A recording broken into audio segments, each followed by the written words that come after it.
The following podcast is a Dear Media production. A big part of our podcast is talking about health. Ben's been on his own health journey. As we know, I've lost a couple LBs, and Bert, health is on his mind. Oh, I'm in the middle of a cleanse right now. What kind of cleanse? What are we eating? Or what are we not eating? No, I'm allowed soups and bars. Prolon? Prolon. You're Proloning it. Yeah, It's Prolon. very LA. Prolon, it's a cellular rejuvenation. That's what I like to call it. What is your goal with health?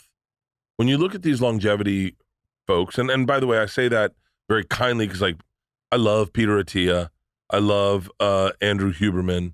Yeah. I love all these guys are people I listen to regularly. Will someone like David Goggins or Cam Haines, are they going to live 20 more years than me? I know, when we look at our parents now and our parents' parents, my dad's best friend, his partner, and I hope he doesn't hear this because it's going to sound bad, but has been overweight his whole adult life and has never exercised. Sure. They're both 74. And I would argue that my dad's partner is in better shape than my dad because my dad exercised and now he has bad knees and bad hips. My dad ran marathons. Right. What is the goal? What are we looking for here?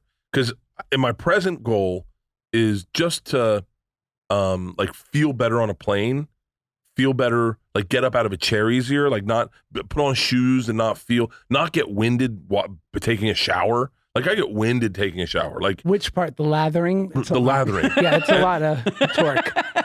It's a lot. And it's and then you got to, and it's disgusting. And then you got to get, to wash your asshole. I'm really reaching.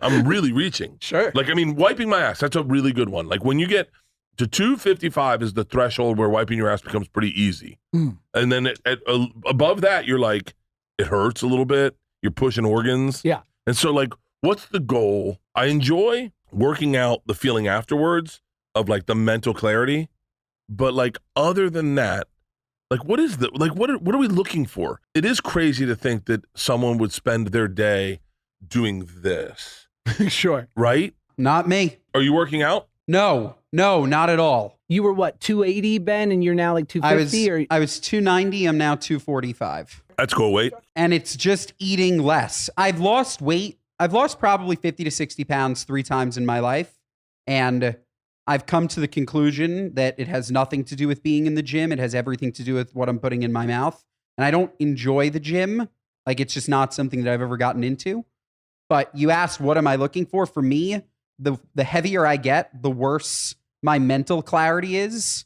So I'm looking for a clearer mind always. That brain to mouth, wanting to be quick with a joke or with a conversation or with whatever it may be. When I'm leaner and when I'm eating better, my brain works better. So that's always what I'm seeking. So my thing really is alcohol. That's my real problem. I can eat really clean and I still gain weight.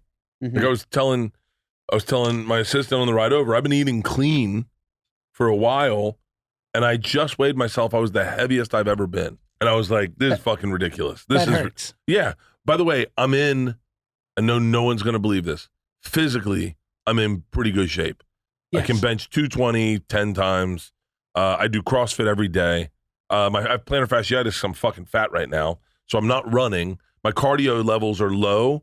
Is there anything worse than plantar fasciitis? I hear cancer is worse, but I don't agree. I hear gout is pretty fucking bad. Oh, yeah. I hear gout's. I'm in the King's disease area. At least gout you can wear with a badge of honor, right?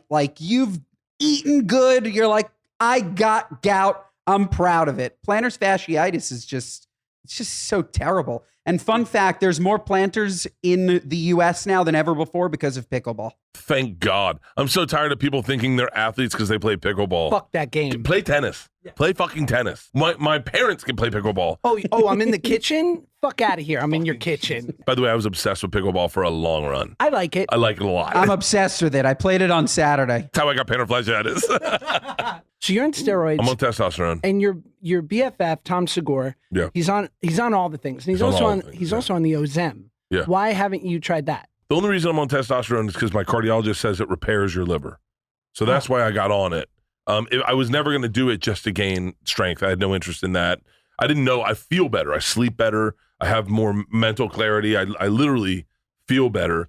But Ozempic just didn't, I wasn't there yet. Yeah. But I wasn't there. I have other buddies on it too. And they're doing great. They look good. They're losing weight.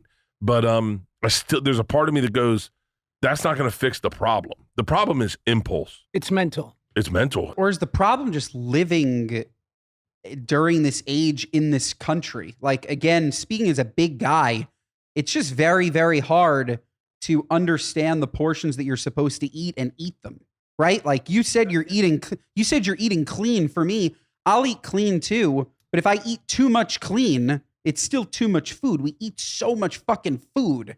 And I don't know. I think it's almost impossible for certain people to lose weight because our eyes are bigger than our stomachs. And we want to keep eating to make ourselves feel full, even if we're just eating chicken. If you have 500 grams of protein, it's still a problem. Here's why I did Prolon. If I'm going to start a diet or start trying to change a lifestyle change, I got to do something to rewire my brain because my brain is so impulsive that I go, like even when they put that, I don't even know what that is, but I went, oh, I should grab one of those. I don't even know what it is. Yeah. I think about going to the fridge so much. We're planning, my wife and I are planning on going on a vacation because I'm trying to think like, what am I going to do with drinking? Because drinking is the thing that if I don't drink, I'm a teetotaler. I can either go full blown party or zero drinking. Yes. Like so I'm not someone that like, I'm not going to just have a glass of wine. I'd rather not the calories.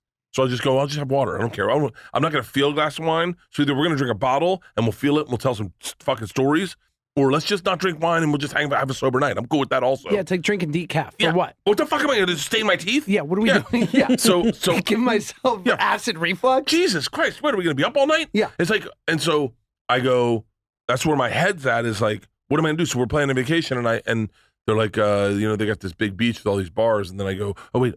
And then my brain right now goes, I can't wait to drink. And then I'm like, don't think like that.